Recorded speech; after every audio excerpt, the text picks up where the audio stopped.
Your friend Callie Kitten has just started watching. Hey, check it out. Look what I can do now. You ready? You ready for this? Ah! Why doesn't it like the transition there? Big thank you emoji. Ready? Oh, why do I have to deactivate and activate the camera every time? There we go. Yandere vision.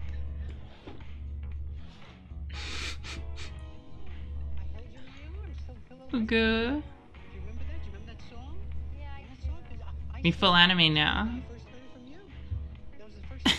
It's so cute. Welcome to the anime. Welcome to the anime corner.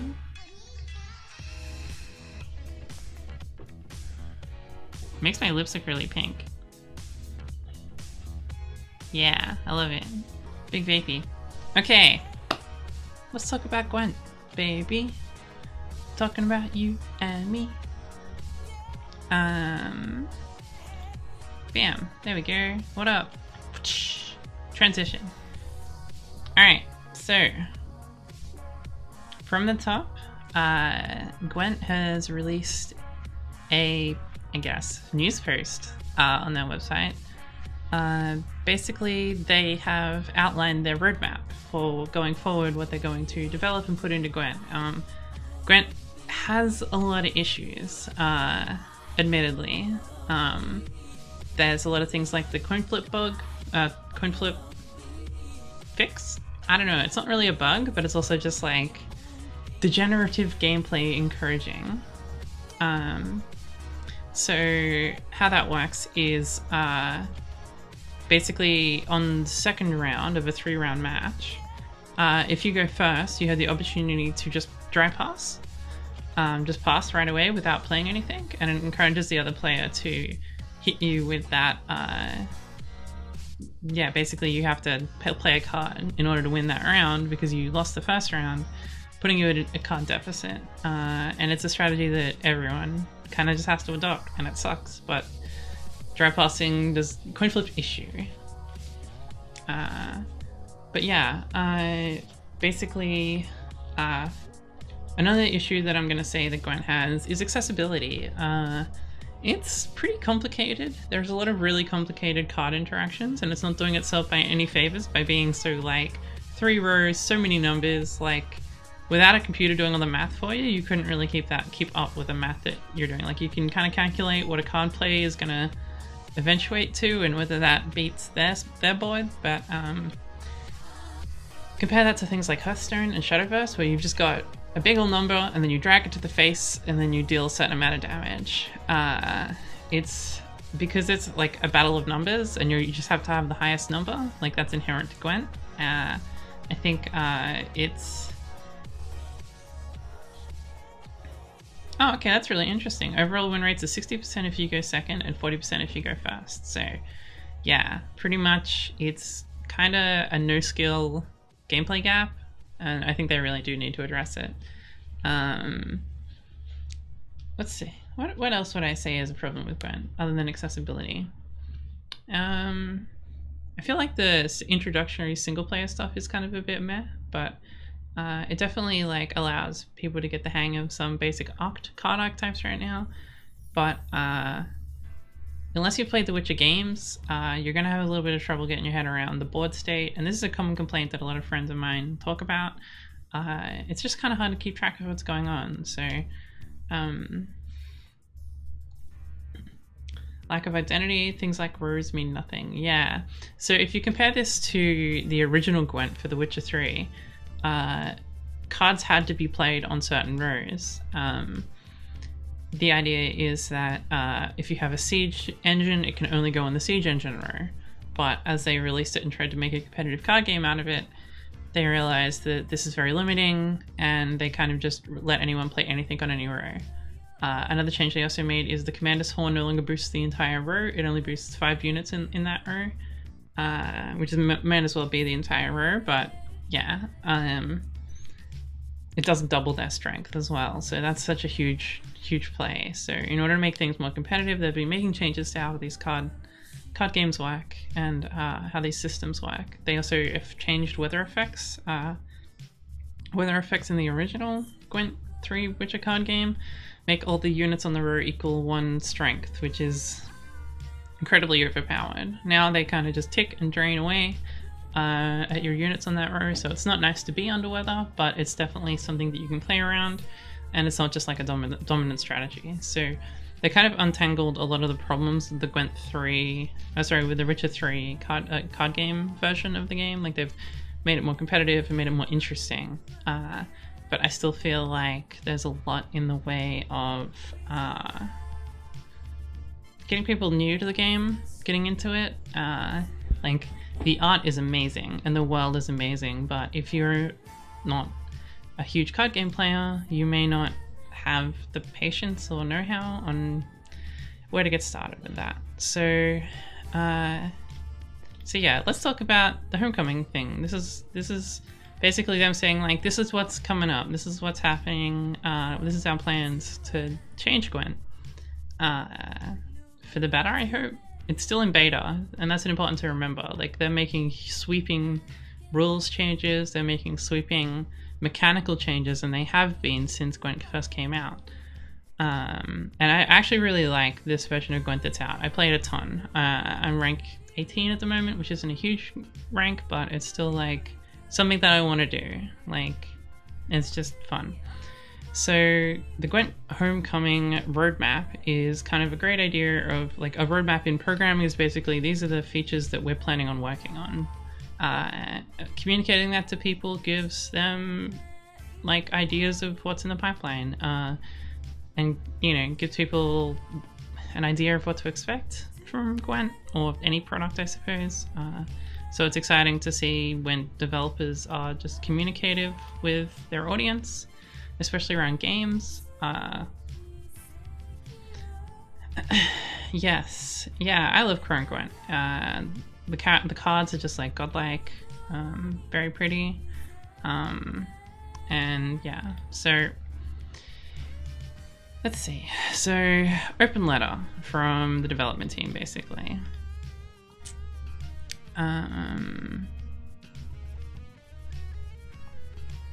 Okay. So here we go. Here's what they're changing. Like, these are the big things that they're really looking at when they're going forward making Gwent. They acknowledge here that so they're actually saying here they're making a huge change to Gwent, and they're going to need 6 months of fully forced development to deliver what they have planned. Now, 6 months is a huge amount of time for, like, to ask for from your fans. Like, this is a scary endeavor that, you know, moving forward with.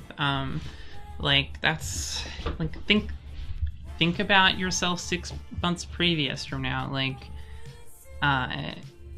the games you were probably playing then, you're probably not playing quite so much anymore. Maybe you slipped off, or maybe you lost interest.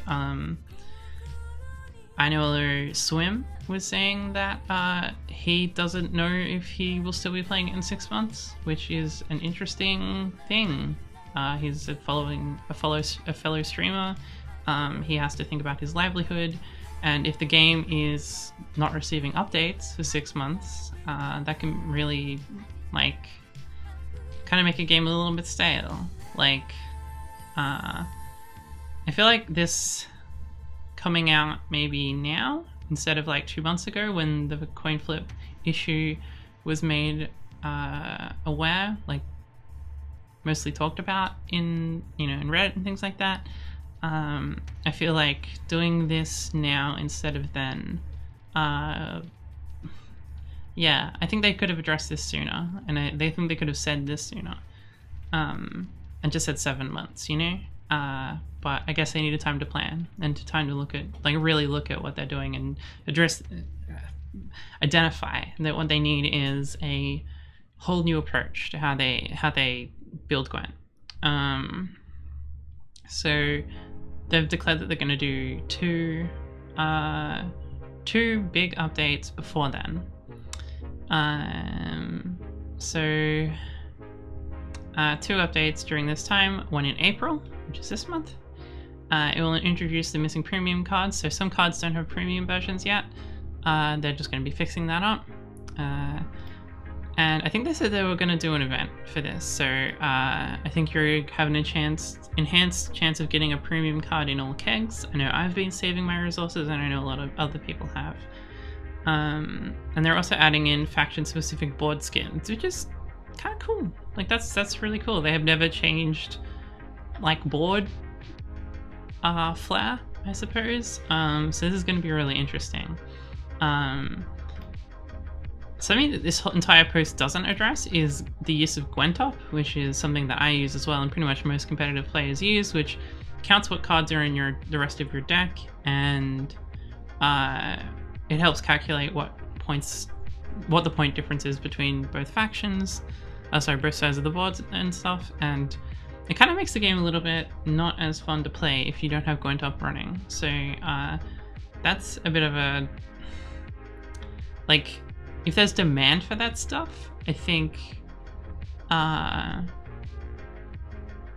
people aren't in an equal playing field without it, and that's something that they should really consider implementing into the game, those numbers and stuff. But they're in beta, so they're focusing on more important things like the gameplay mechanics, and if the need is being served by the customers, then I can appreciate that they don't want to spend their time developing extra information readouts for players. And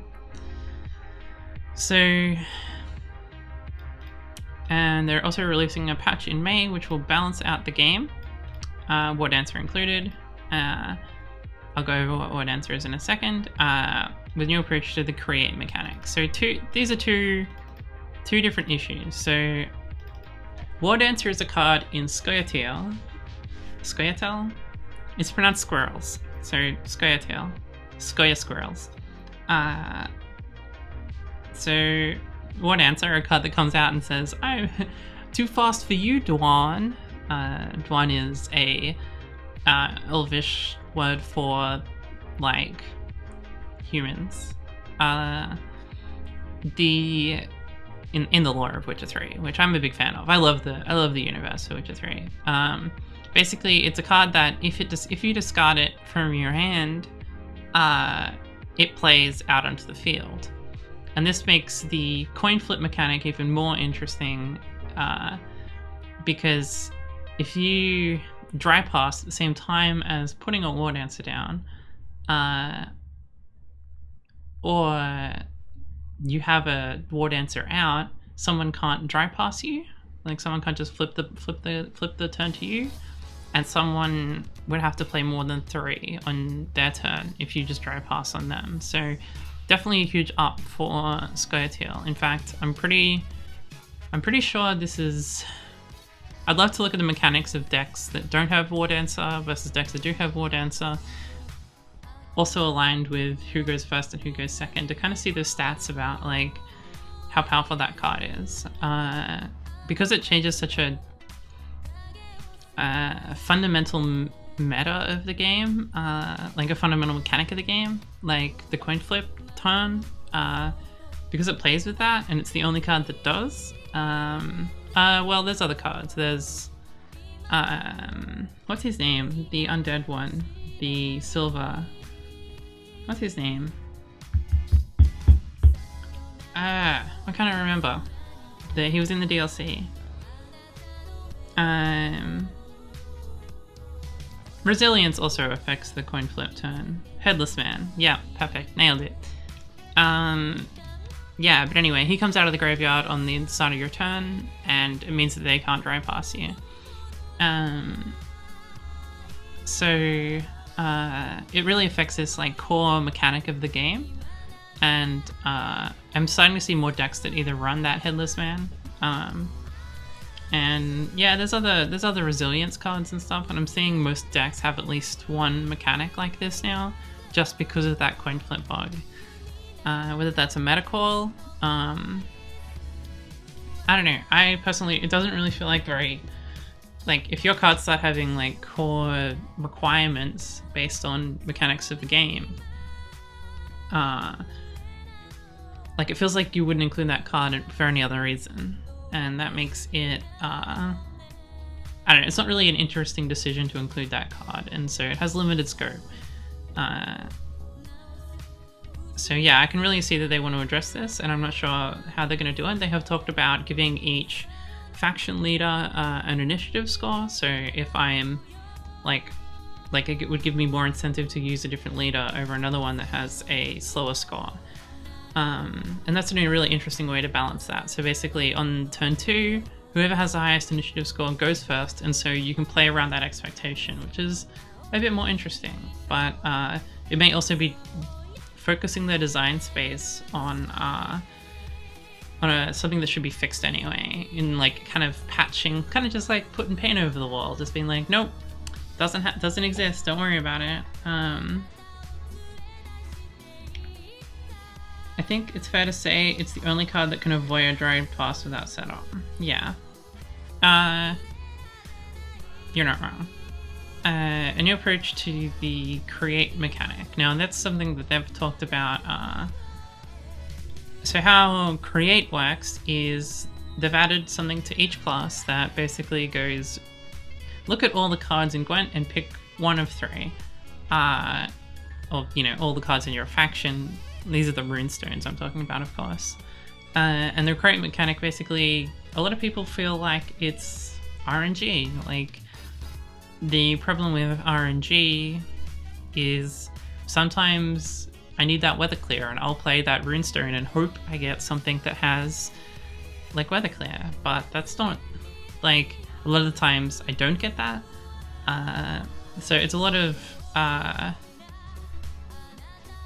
you know, like, I guess you could ask, why don't you just include weather clear in your deck? And I'm like, well, why would I when I have a 50% chance of getting a weather clear card out of this card? Like a 1 in 6 chance, basically, in some situations. And so it can be, I don't know, randomness in games is hard for a lot of people. I know stun chance is a big problem in the RPG space. A lot of people hate stun mechanics in games because it's basically like, oh, I have a 40% chance on attack to stun you, meaning you can't do anything. And so it just, like, basically you have a huge chance of succeeding or a huge chance of not succeeding, because usually the stun mechanics cost, like, I'm talking about Dota and things like this. In Dota, there's stun mechanics like the basher, and on 10% of hits you stun, and so you put it in someone with a high attack speed and just hit and pray that you get that stun off. But it's just not really a fun mechanic, especially because the other person can't react when they're stunned. And create feels a lot like that. It's RNG, and it's like sometimes it's useful and sometimes it's not, and that's, I don't know, it's not a fun space. Like, it feels cheap when you get it off, and it feels unlucky when you don't, and that can be pretty hard, especially that consistency of your deck. Like, you want to, if it's about building a deck, you want to build a deck that can take care of this sort of stuff. And it's not a fun thing. Like, it's not a, like, some cards have coin flip mechanics in this game. Gunther, the genie, has a coin flip mechanic where you basically go, he pulls a card out, is it odd or even? And if you guess it right, you get that card on the field.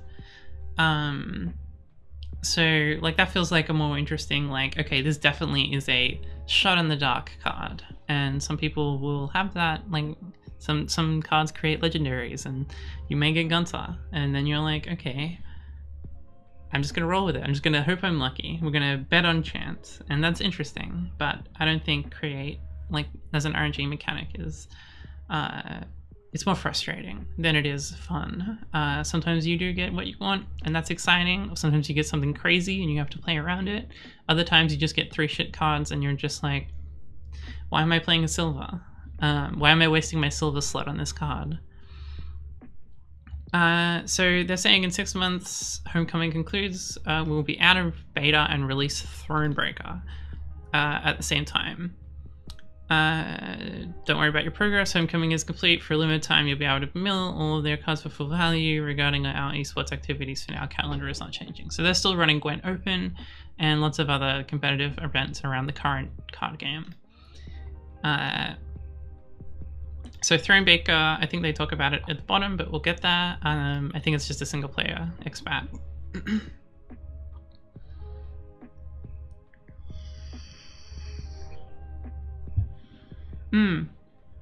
Kelly raises a really good point. Like, balancing it by limiting the cards means that you're more likely to get a 1 in 6 chance instead of a 1 in the entirety of Gwent chance. Okay, so this is what they're promising, and these are the things they're focusing on in their development. So turning Gwent into a battlefield. When you play Gwent, you're a leader of an army from the world of The Witcher. We want to put more effort into reflecting that in-game mechanics and visuals. As example, we'd like to introduce a preferred row for some cards that would grant them additional benefits when put on that row. Also, rows in front and back would also grant a different buff when a unit is placed there. So this harks back to the original Witcher 3 card game, or The Witcher as well. I think Gwent was in 2 and 1 as well. Basically, it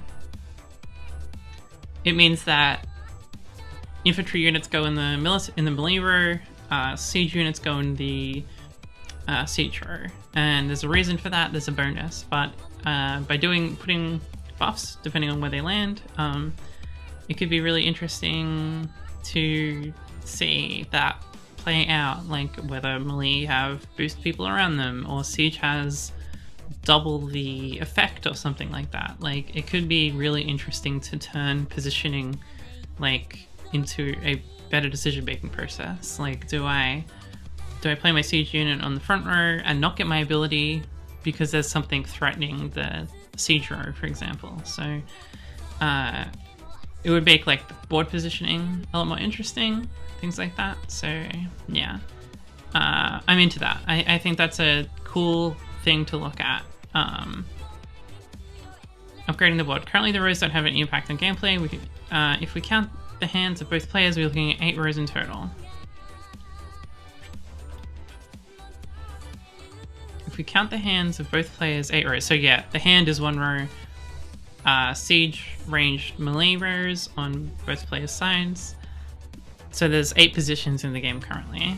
Our greatest visual assets, card art, and premium versions of cards are too small to shine in the current view.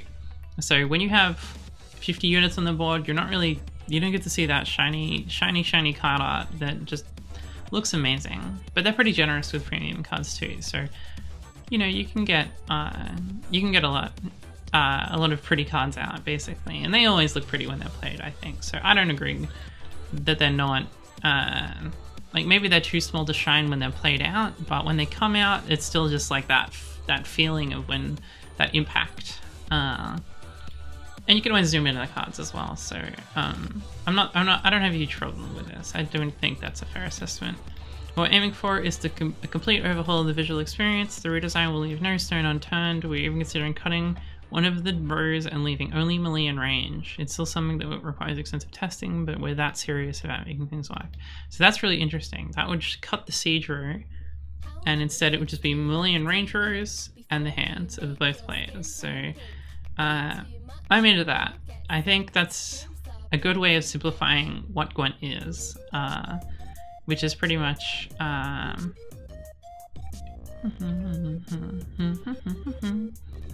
jams.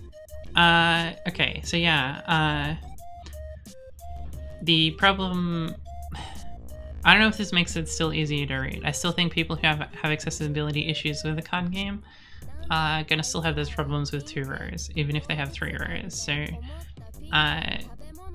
but then again, positioning stops being interesting if you only have the 1 row, like Hearthstone and things like that. So I'm not sure what they're gonna do. I don't know how you salvage Gwent from this. I do not envy the position as a design team. Fixing the coin mechanics. This is the big one. Currently, going second can give players a significant advantage. We already talked about this. We heard you. We will fix the coin flick and are already testing possible solutions. Revamping player progression. We've had a lot of things planned for the new and returning players. We will be offering a proper tutorial to ease first timers into playing Gwent. Great, that's fantastic. More accessibility is never not welcome.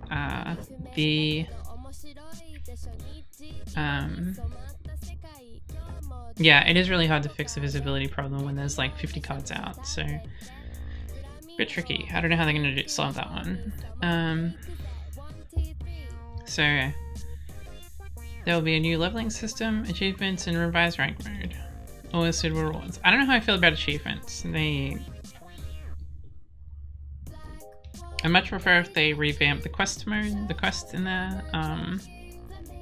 Quests that would encourage you to play other factions and stuff. Great. I know they have also like pretty regular like monsters versus like the Northern Realms sort of events where you get like borders and stuff, which are pretty fun. But right now it's impossible to go back and get ranked rewards for ranks you weren't a part of. For ranking seasons you weren't a part of. So being able to access some of those older leaders would be great. Even if I could like pay with them with gold or whatever. Focusing on skill and player agency. We heard you discussing the create mechanic. At first we thought it would be an interesting addition to the game, but as time passed through this form of wide RNGs, we've talked pretty full on about this create mechanic. Be extra careful with these types of mechanics in the redesign process. That said, if we manage to find some cards interesting enough to include but not too crazy for ranked, they'll still have their place in arena and casual. So this is something Gwent hasn't done, which is adding formats. Pretty much most card games have formats, but Gwent's approach is instead of creating like limited and then a wild in Hearthstone, I think it's called, or casual mode. The idea is basically when they cycle in other card games, all those cards become redundant. All those ones in the past become redundant. And so, yeah, having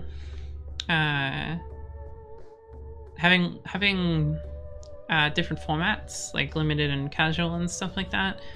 I've really liked Gwent's approach currently to just kind of patch all their cards. So like cards, like there's some cards that are just straight up unplayable, which is just a bit kind of like the nature of card games. Like some cards aren't gonna find a home in any deck basically. But it was a good idea, let's move on sort of thing. Sometimes they patch old ones to make them more valuable, things like that. But adding a whole new like format means that there's going to be cards that cycle out, and I don't know how I feel about that. I really like that Gwent like keeps its card base patched basically. So, you know, play with the cards that you like. Achievements equals rewards. Yeah, I hope so. I can't think of any cards in ST that are unplayable. Maybe in neutral. I'm just trying to think, which cards would I consider unplayable? What's that kid, the godling that's like shitting in the swamp? I don't like that card. Dandelion, which is Dandelion Hero, basically gets boosts based on how many Geralt, Yennefer, and Triss cards you have in your entire deck. I don't think that's very playable. Maybe in Arena if you got really lucky and started a whole deck around that. Johnny is the name of the godling. Yes, doing the shit in the woods. Refocusing on core gamers. We're going to remain deep, where each faction has identity and offers distinct gameplay archetypes. We want rows to really matter in terms of gameplay, and gameplay itself needs to be engaging or rewarding. Well, that's kind of saying much of nothing. Basically, they're just trying to say we want to keep it a deep game, which I don't know how I feel. Like, accessibility is always going to be a problem in a more complicated card game, but I'd like to see people who play Hearthstone feel comfortable playing Gwent. Bringing back The Witcher. Homecoming will bring back a darker aesthetic and mood. Love that shit. Give me that bad end timelines. We'll change the main menus and in-game shop, as well as work on consistent UI and UX throughout the entire game. Now, what they don't say here is mobile. I imagine it's definitely a thought of theirs, but until they're willing to commit to a gameplay style or like gameplay mechanics, I'm pretty sure they're holding off on doing a mobile version. Mostly because there's that many cards, it's going to be so hard to read on a mobile device. So they really do need to look at how they're going to do that. And I imagine once they look at consistent UX and UI, they're going to probably do a mobile version, but I wish they would say it. Thronebreaker. We saved the best for last. After Homecoming concludes, we'll launch Gwent along with Thronebreaker, our single-player campaign. A dedicated team has been hard at work to deliver a great new story from the Witcher universe. Expect goodness. That's exciting. I love all the single-player wings in Hearthstone. I love all the single-player stuff in Shadowverse. It's really like, it's really fun to just like build these weird broken decks that only have the one use case of beating this boss. But that's just like, I don't know. It is what it is. It's interesting. Anyway, so, and then we have this. Basically just the what they're looking at.